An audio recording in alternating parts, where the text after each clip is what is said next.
Welcome to the Mentee Matters podcast, where we talk about leadership, life, and the transformative power of mentoring. My name is Solveig Brown, and today we have a very special episode for you. I am going to be talking to Elsie Chapa and Artie Lynnworth. If you listened to Artie's podcast episode, you heard him tell a story about meeting a mentee in person many years after he mentored her. If you haven't listened to Artie's podcast yet, I highly recommend listening to it. Elsie was the mentee that Artie was talking about. So today I am thrilled to have them both join me. I am going to ask Elsie a few questions to begin the podcast, and then we are going to have Artie join us for the second half of the podcast to talk about what it was like to meet after all those years and to get both of their perspectives on common challenges that leaders face.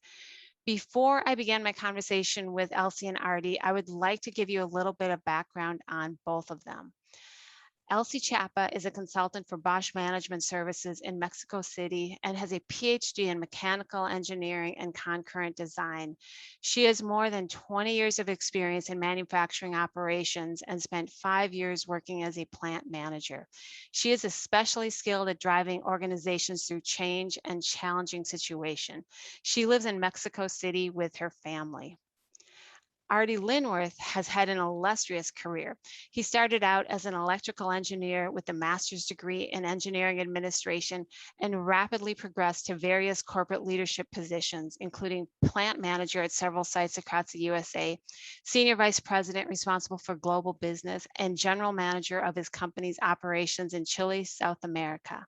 Artie is a former gymnast and coach, a private pilot, a bluegrass banjo and classical guitar player, a martial arts practitioner, a motivational speaker, and an author of several books. Artie has been a mentor for Mentium for more than 25 years, and he was Elsie's mentor in 2004. Artie is going to join us for the second half of this podcast. So Elsie, we are going to start with you. Welcome. I am so happy to have you on this podcast today. Thank you very much. I'm happy also, very, very happy. Elsie, you are known for driving organizations through change and challenging situations. Can you walk us through what it is like to manage a difficult change, especially when the change has to be kept confidential? Yes. You know, the question is interesting when you put together change and confidential. We could also change confidential by critical impacts to the organization. And yes, I had 3 times in my career very significant challenges related to this. And I learned with the time. The first one was I was very young as director. And later I had 2 other opportunities to lead this difficult change. And I think what was constant is that you need empathy. Not just empathy, you as leader with the organization, but also you need to receive empathy from your organization. And I will put an example. My first challenge in this area was a long time before. And the top management of the division was directly involved in this. And I had to report to him. And he came from Europe to Mexico, and every quarter I had to explain. Now I see he was so empathic because the first 3 presentations, I was trying to convince him that this was not the good thing to do. And he was so patient. He'd never say, no, Elsie, you have to do. No, he took the time, at least 3 times, to hear my arguments. And in one moment, he said, Elsie, okay, you can have all the arguments, all the analysis, you cannot afford. And then in this moment, I say, okay, it's clear that the change has to come. But you know, having this empathy from him allowed me to understand that they were understanding me, and then I had to understand them. And then after this, I made the change. After this patience, you had to do this, no? And then I think I applied this in the other 2 challenges I had, no? Not just receiving empathy from the organization, but also giving empathy. And then for the other two times I had to deal with, this is what I did: empathy, receiving from the organization, and understanding, empathy with the people involved, and also with myself. In the second case, I was more impacted because after this, my career changed, no? But I understood that surrounded by this empathy, I could drive this. It was not easy. I remember the second time I had to announce this change, and somebody say, no, Elsie could not be the one that has to inform because she will cry. And yes, I was ready to cry, but I didn't. But I felt that the organization was understanding myself, my situation, the situation of everybody, no? And then I think the main, with this combination, because, we talk a lot about change in the organization, but this combination of change and confidentiality, or change and critical change, what I could find is that empathy is the thing that will allow you to drive these changes. Elsie, thank you so much for talking about the importance of empathy. I feel like that isn't always talked about. And the way you explained it was just so beautiful because I could understand. I like that multi-directional aspect of empathy, that you wanted the company to understand you wanted to understand the people those changes was affecting, and how that empathy created understanding, which, even though the change was difficult or critical or confidential, made it a little bit easier to do, and that you were able to use that throughout your career in these critical change moments. So another thing I've been interested in is that you were a plant manager for 5 years, and only 6.7% of plant managers are female. So, I mean, you've really been kind of on the cutting edge of these changing gender roles and changing the, positions like that. So can you talk about why you think you've been so successful in such a male-dominated industry? Yeah, I think that one of the points was I never changed my leadership style. Yes, now we have to change if you go through the situation of your business or related to the people. But in general, I never change this. And then I think that I felt the organization so comfortable with my leadership that I think they never questioned if this was because I was a woman or not. So it was the way it was, no? Then I felt that this very free to do this, no? I have also, and this is something I am careful, I had also the big chance to be in a good organization, promoting diversity, supporting women, but also I was always in a male-driven world, literally since I was born. My mother was already in the university, the unique woman in the university in the area she was studying. Later, I was in the high school, the only girl in the classroom. And then I arrived to the company. Then for me, it was relatively normal. I know that it's not the case for all women. No, then I think I have to take care about this. No, it's not perhaps so simple, but when I look back, I think it is to show that being a woman is so normal that the people will not question. Yeah, it's Elsie as another director. What's the matter, no? And I think this depends on us, no, to make this, not to fight with this or not to try to show, but make to the organization natural the way you leader or the way you behave in your work, no? And I will put an example. In one moment, I remember I had to leave the plant at 6 o'clock because I had to take my daughter in the daycare. And, in one moment, somebody asked me if I didn't feel bad because all the directors stay later and I had to leave at 6. I say, no, why? It was so simple for me that I think that nobody questioned if I was a woman or with some women responsibilities. I think this is what happened to me. Oh, yeah, that is a great example of just of really just being yourself. And then you said I was who I am and I led how I led and people could trust me. And then also having that great role model of your mom who was kind of ahead of her time and just encouraged you so that you're like, you know what, it's normal sometimes to be the only female in an environment, but that's not intimidating. I can still show up and be myself. You talked about, taking your daughter to daycare and having to leave work a little bit early. Do you have any advice for people on work-life balance? Yes, that if you want to balance little things, it's possible. If you want to balance big things, you have to choose, in my opinion. No, in my example, for me, it was so clear that in one moment, my career was the main focus. But when I got pregnant, then I changed. And then it's not that the balance for me doesn't represent half and half. The balance is to choose when. And then, for example, later I had an issue with my mother, and also I had to choose. In one moment, I decided not to take a project that could help me in this moment in my career, and I say no, because my mother was more important. She needed more in this moment. No, then my comment is, if you want to balance big things, in my opinion, in some moments you have to choose. If you want to balance little things, yeah, balance everything, get everything at the same time. I think it's difficult for a woman or man. I think this will be the same question. Right. And I like that long-term perspective of figuring out what you've got going on right then and just balancing according to that.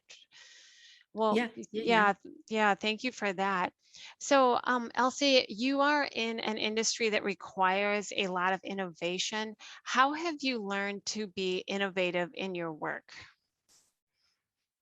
Well, first one comment. In the area, I was always in quality or in management. I didn't have the opportunity to innovate in products, but yes, in processes and problem-solving processes. And I think there, as in products, perhaps, is to fail. The way to innovate is to fail, to try a lot of things, because if not, everything will be in your in your head. You will not be able to innovate to make something. No, then it's you have to try. You know this famous sentence: fail quick and cheap. Then it's make a lot of trials, fail cheap, and in one moment, one of these trials will be the innovation in process or innovation in products, but it's fail quick. Right. And then just having that relationship with failure, that is just part of the innovative process and the expectation that there will be several failures but one of those is going to work. One Yep. of those things. Yeah. So, Elsie, can you talk about what it was like when you got Artie as your mentor in 2004? It was terrific. I remember I was in this program with more women in the organization, but I was the only one in Mexico. And at this moment, there were no mentors in Mexico. Then at the beginning, I say, oh, it's a bad luck. I will not have this face-to-face meeting. No, but it was perfect because then I got Artie. Right. In this moment when now video conference is very normal, but in this moment, this was not the way to work. Then it was really to start to deal with this way of communicating. This was the first time I had this conversation or this relationship through phones. And it was really in the perfect time, or perhaps it's always the perfect time if you have a mentor. Because when I got Artie as mentor, I was manager. And then we had this very well-structured program in Mentium that is well-structured. You have goals, you have a structure behind. And in one moment, I had the feeling that I could get a promotion, but I didn't know what to do. I don't know if because I am woman, I am Mexican, or I am Elsie, but I felt it's normal to raise the hand and go, I want this position. And Artie was there. O sea, And since this moment, Artie was always there Yeah. in my promotions, no? And this was really nice because, you know, I think that a mentor as Artie give you a different perspective. You are not blind. You are not blind because it's good or not to raise the hand. In the Mexican culture is acceptable, but not acceptable in German, yes. And having somebody outside, but interested in your career, give you complete different panorama. And this was in 2004. And it was just when I had Artie as mentor that I moved from manager to director. Wow, that is a great story. And like I love how you just talked about the power and the influence of having, you know, someone that is confidential that you can talk to and that can help you be, you know, brainstorm and think of ideas and think of possibilities and expand the way you think about things. So, well, after that great introduction, we are going to have Artie join us now. Welcome, Artie. I'm just so excited, you know, to have you both on, because during Artie's podcast interview, he told a story about, you know, what a thrill it was when he got to meet a former mentee in person after keeping in touch for many years. And Elsie, of course, you were that former mentee that he was referring to. And we all just love this story. And so I had several requests. They're like, can you have Artie and Elsie on a podcast together? And I said, oh, you bet I can. So Artie, can you elaborate on this story of what it was like to have Elsie as a mentee, and then how it came about that you met in person after all these years? Sure. And first, thank you, Salve, for this opportunity to see Elsie a second time, more or less in person, and to always be part of the Mentium team. I love it. 25 years mentoring and or 20 years plus with 25 mentees. And Elsie is one of my standouts, that's for sure. So to put some background to it, in 2004, I was the general manager of our Chilean business operation. So I was in Chile and Elsie was in Mexico.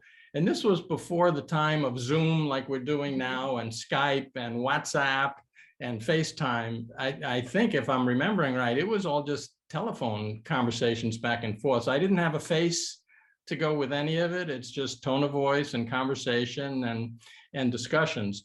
But as you can tell, those who are listening to the podcast and those who may see some video clips of this, Elsie is so crystal clear about her perspective on life and values and issues and ethics. So when we talked, it was easy conversations.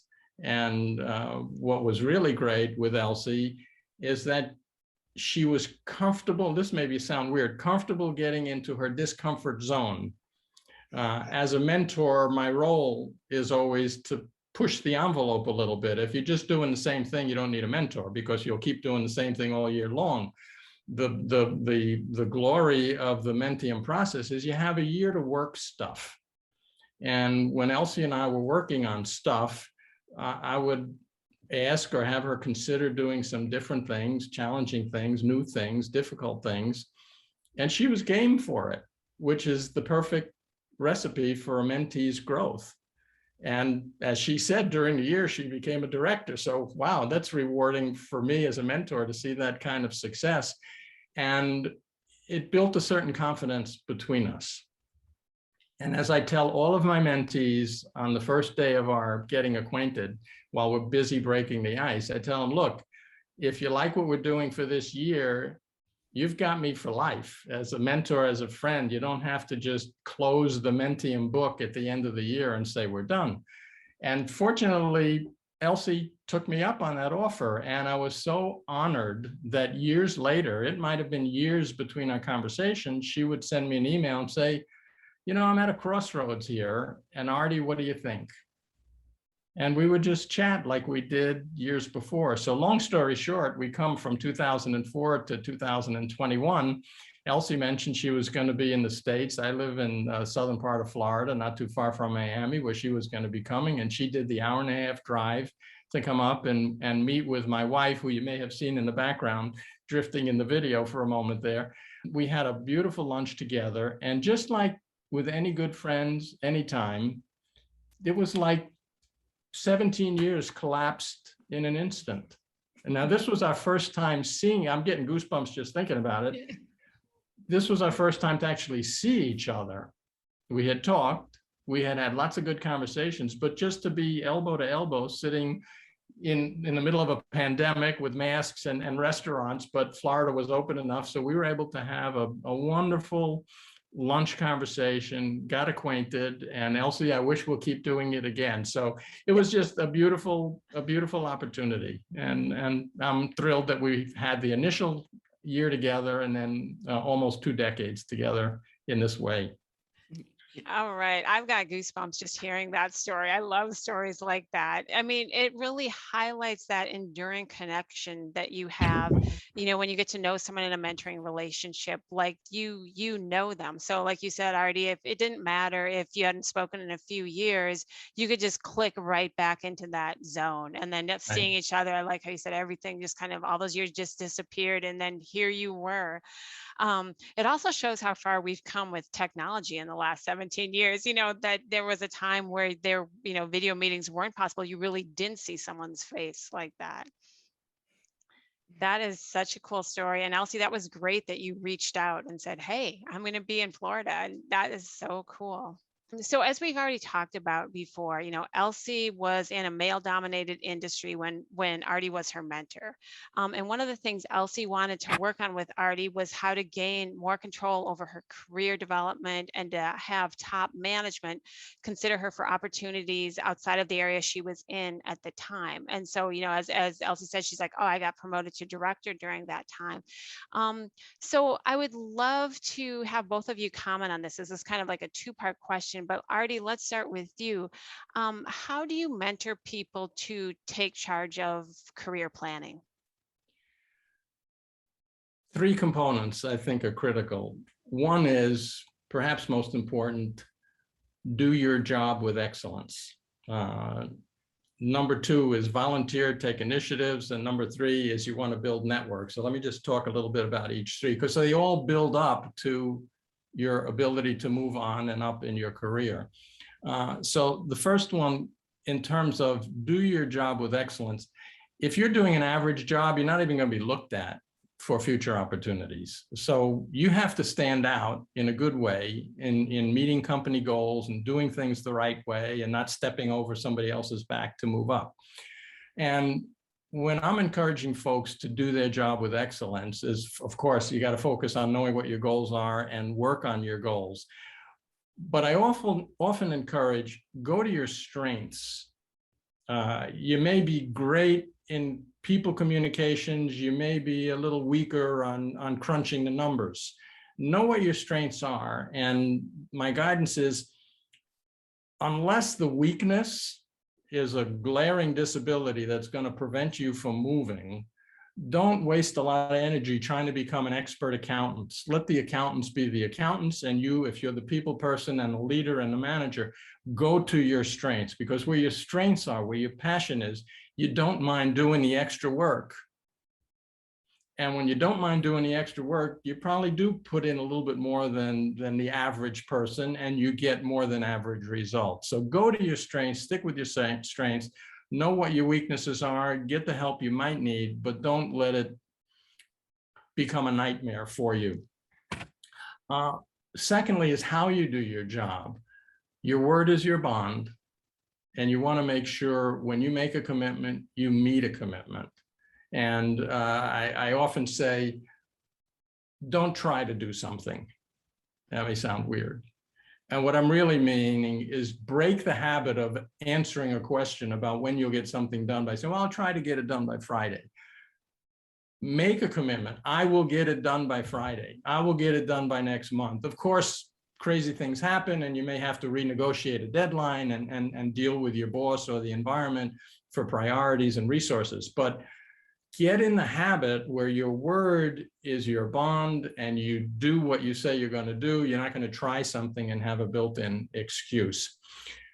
So that's doing your job well. The other couple things about taking initiative and volunteering and networking, these are just kind of fringe elements that build to your perfect performance. And volunteering and taking initiative, look about ways to grow in place.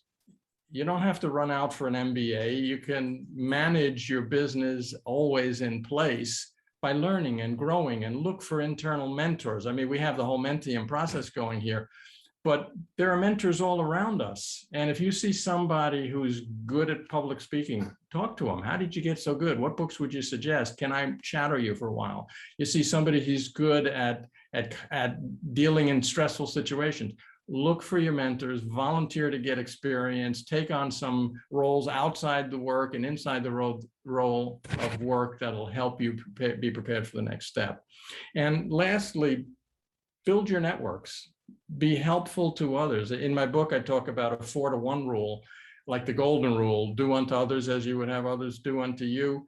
Well, do unto others 4 times as you would have them maybe do unto you. Always be trying to be as supportive and kindful and helpful as you can to others. That builds networks with others. They become supportive and they help you to be moving forward as well. So, short story made long about how to develop in your career is do your job well, do your volunteering and take initiative, and build your networks around you.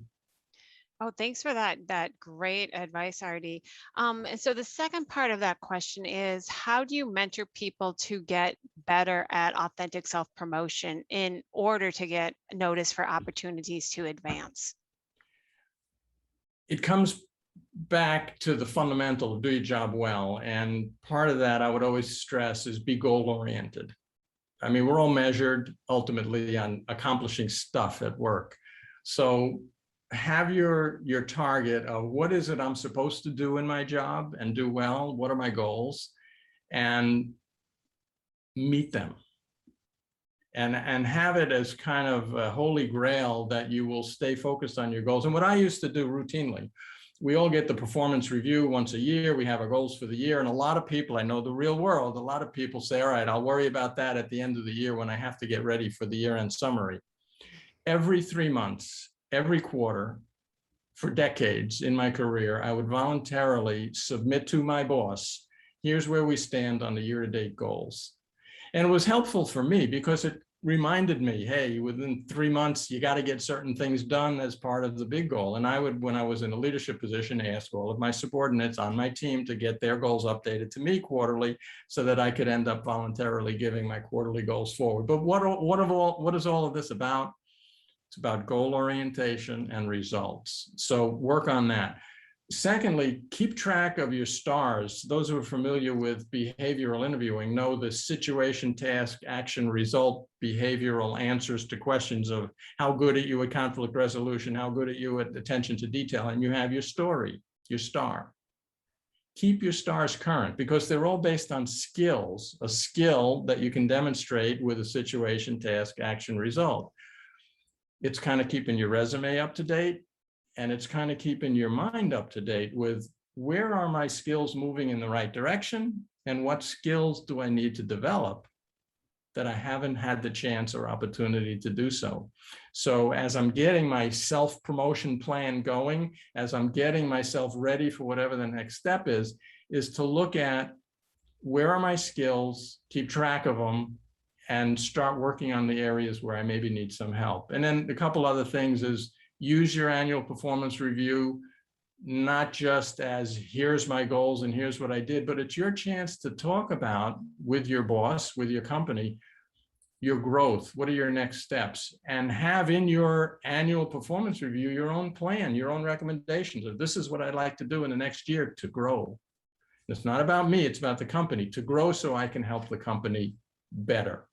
So get that marriage between your interests and skills and their needs and how you can show in your development plan, not just technical stuff, but growth and development stuff. And as I mentioned earlier, volunteer, get yourself exposed in the community, in the corporation, as there's campaigns, as whatever's going on where you can start to practice the skills, get some volunteer time. You know, it's hard to fire a volunteer. You almost can't mess up as a volunteer. So it's kind of lower risk, high reward. Whatever skills you develop as a volunteer, they're great. and you learn a few things, and maybe you fail a few times, but it's in a good environment. So know your goals, update them quarterly, look at ways that you can build your performance review to help you in your growth, and then volunteer for stuff throughout so you keep developing more skills. Artie, those are great actionable ideas. For those of you who would like to hear more of Artie's ideas, I highly recommend his book, Slice the Salami, Tips for Life and Leadership, which is available at Amazon and artielynnworth.com. Looking at the video, he's holding it up right now, and all proceeds from this book go to charity. I've read this book and I have so many highlights in it, so many pages turned down, because they're all right there from, a career of building up all these insights. So that was just a little aside there. So Elsie, can you talk about this from your perspective? What kind of things did you do to show senior management, that you were ready for more responsibility? I follow Artie advice. It works, yeah. No, and I will, by example, related to volunteer, it's not just to get exposure, but also to learn different things, because when you volunteer, normally it's not your job responsibility. And here you can learn a lot about the organization. I remember I volunteered to help my boss in one moment to put together a PowerPoint presentation. I remember, you can say, oh, this is not interesting, PowerPoint presentation, but this allowed me to understand all the other areas that were not under my responsibility, because I tried to put together. And this volunteer again has this exposure benefit, and also to understand other areas that are not your responsibility. And the other point is raise the hand. Again, because, I had an example. Once I knew that there was a possibility to be sent abroad. And later I asked my boss, and why you didn't thought about me? Yes, I thought about you, but your daughter is a little baby. But this is my point. I have to take the decision if I wanted to bring my daughter to another country. This is not your responsibility. But how could I expect that he knew about this? Then to raise the hand is not just to say I have the skills, but also I am prepared. I am prepared in my personal life to take this challenge. Your boss doesn't have to know this. This is your responsibility, no? And then in my career, it always worked. I volunteer, I invested, I knew different skills, and I raised the hand.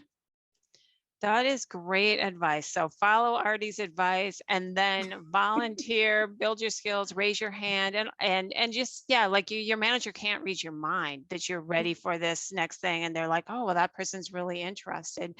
And then also through volunteering, I'm sure you meet a lot of people, and it really helps with your networking, and you meet them just outside of it's pure business context for your job, but you're like, all of a sudden you're doing something interesting that you're both volunteering for.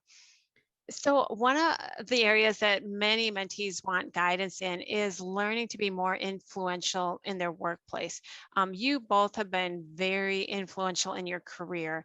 What do you think has made you a successful influencer? And do you have any advice for people who would like to get better at influencing, either with or without authority? And Elsie, I want to start with you. What's made you a good influencer, and what is your advice to people who want to get better at this skill? I think it's like the influencer in YouTube. For example, the influencer in travel, he travels a lot. The influencer in cooking cooks a lot, no? I think it's the same thing. Do by example. Everything you need to, you want to influence, you have to do. Go, by example, I work in plants, no? Then go to the plant, meet the people, go, in Japanese, this is the gemba. To go to the problem, meet the people, try to get their advice, and then it's normal, they will see you influencing them. And this is in all the categories, no? It can be with the people in the shop floor, it can be with your peers. If they start to see that you take care about the people, normally they will follow if you show good results, no? Then summarizing is you are influencer if you do things. Then the people will see the results. If the results are good, they will follow you. Right. That's a great example, like that they will see that you are an example and they think, oh, I want to be like that. So that is great. What about you, Artie? What has made you influential and what advice would you have for someone wanting to improve this skill? I'll start with the advice. Get my book. Okay. No, Good seriously, advice. Yeah. slice the salami, tips for life and leadership, one slice at a time. Just running through the chapters. And these are, when I wrote my book, I said to myself, after 40 years in career leadership, if I were wanting to help somebody else with a white page, what would I start listing as things that would help them be influential in their job, help them to be successful, help them to grow? And I just started to putting the chapters together. And as a result, the flow of the chapters, as I just read through the chapter headings, the first one deals with how do you make change in your life? How do you change others? Talk about influence. And the concept of the book, Slice the Salami, it's a slice at a time, a little bit at a time. Don't choke on the salami trying to do everything in a day. You can't necessarily influence everybody overnight. So learn the techniques for slow and steady wins the race. But then chapter 2 goes on to, what if you have a sense of urgency? As Elsie, I'm sure, knows, the bosses aren't waiting for 10 years of slicing the salami. They need results now. So how do you deal with now? How do you get your organization and your team to smell the smoke and see the flames so that they get up off their butt and they react like you're reacting with the flames nipping at your heels? There are ways to communicate that sense of importance and urgencies. And then the rest of the book deals with things like time management and attitude and teamwork and ethics and being happy on the job and being able to make, I love the way Elsie described the work balance, the big issues. If you know yourself and what's important, those decisions really become easier. So you have to work on understanding that process. And I cover some of that in my book. My book's not the only book. And I think the general concept of being influential and having tips for success is to continuously learn. So I'm going to just take a minute. I have like my top dozen that I like, but I brought to this podcast 4 books that I want to just mention, and people can take notes on it and look them up. Some of them are old, some of them are newer. The perfect title for your question is Managing by Influence. This was written by a husband-wife team, Kenneth Schatz and Linda Schatz. And that book I read years ago, and it's very powerful about managing by influence. And one of the key phrases in there that I've never forgotten and repeat often is, you can never not lead. And as leaders, you're on display 24/7, 360 degrees. Whatever you're doing or not doing becomes influential to others. And that comes back exactly to Elsie's point. You have to do. And as a leader, you're always doing. And even when you're not doing, you're doing. It's kind of like not to decide is to decide. There's these phrases that really make a lot of sense. So that's a book, Managing by Influence. Another book that was quite popular for a while, great book, Good to Great. Good to Great. That's by Jim Collins. And it's why some companies make the leap and others don't. Good to Great. And the fundamental of that is the hedgehog concept. Head down, know your focus, know your goal, and focus on the things that are your passion, what you can be best in the world at, and what makes money for the company. And you have to have that perfect merging of those 3 factors. And if you know yourself, if you know your passions, if you know what you can be good at, go to your strengths, and can make the company successful as a result, Good to Great gives you a lot of good tips on how to do that. Great on the Job, another book by Jody Glickman. What to say, how to say it, the secrets of getting ahead.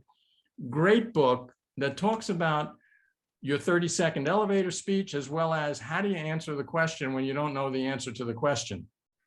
And each of her chapters deals with kind of a little recipe of here's step 1, step 2, step 3. Follow that recipe and you'll be able to communicate effectively. And much of leadership is communication. All of influence is communication.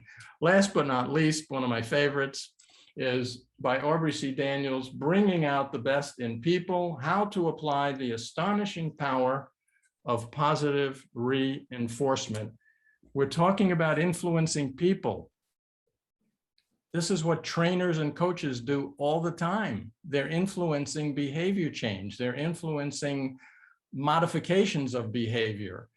So learn from the experts. Positive reinforcement is the best way to get a behavior to move in the direction that you want it to go and to have that behavior reinforced so that it repeats.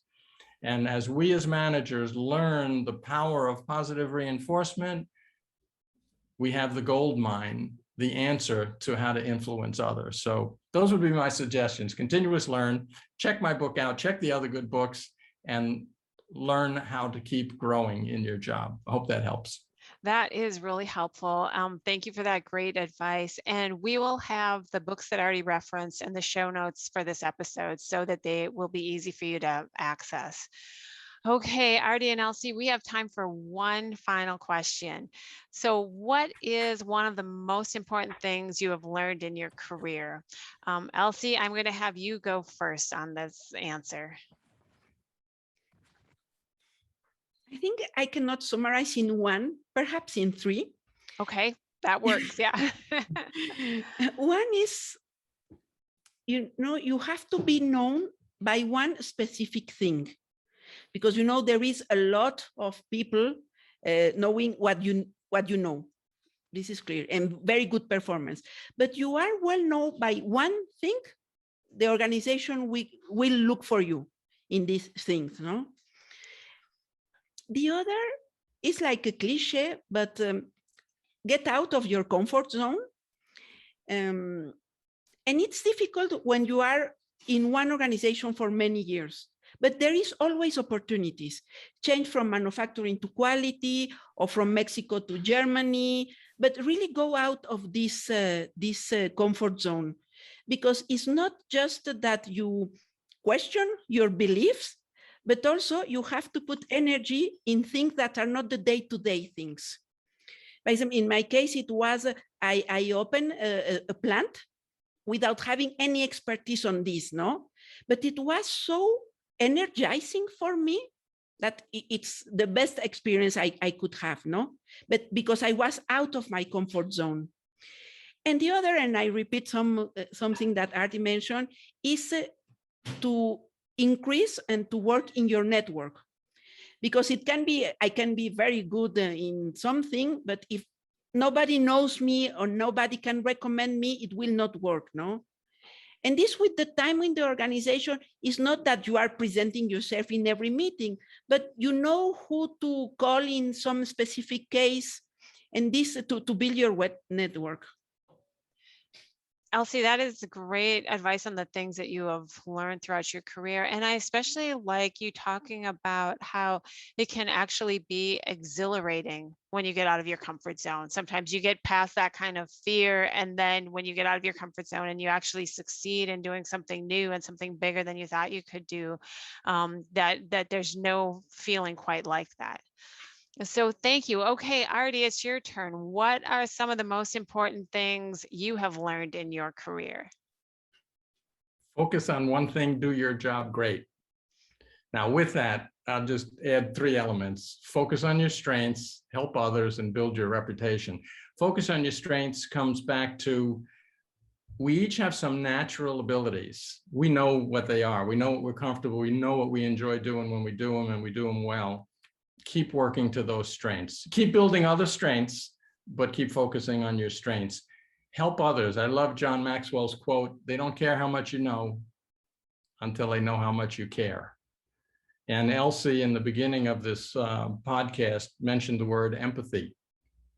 And I think that really resonates well with me, and it should with your listeners, that you have to be seen as someone who understands the problem, their problem, and be there to help them.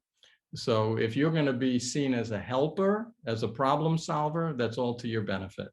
And then lastly, build your reputation. And that's through your commitment, you're not saying the word, I'll try to, but do, and your word is your bond. If you can focus on that, be great at what you do, focus on your strengths, be caring and helpful and empathetic to others, and let your word be your bond as a deliverer, you're golden. Elsie and Artie, I have no words. This has just been so fun to talk with both of you. I mean, your story of meeting in person 17 years after being matched as mentor and mentee is so inspiring. Our slogan at Mentium is changing lives one match at a time, and your story beautifully illustrates the power of mentoring to change lives and to build relationships that can last a lifetime. And then I have just been, blown away by both of you and just the amazing insights and actionable ideas and perspectives that you have on, helping the next generation of leaders. So Artie and Elsie, thank you both so much. And Artie, thank you for your commitment to mentoring all these years. And Elsie, thank you for signing on as a new mentor. We just really appreciate all that our mentors do here at Mentium. And thank you all for listening to this episode of the Mentium Matters podcast. All the books and resources mentioned will be available on the show notes for this episode. We have many great episodes yet to come, so I look forward to having you all back next time.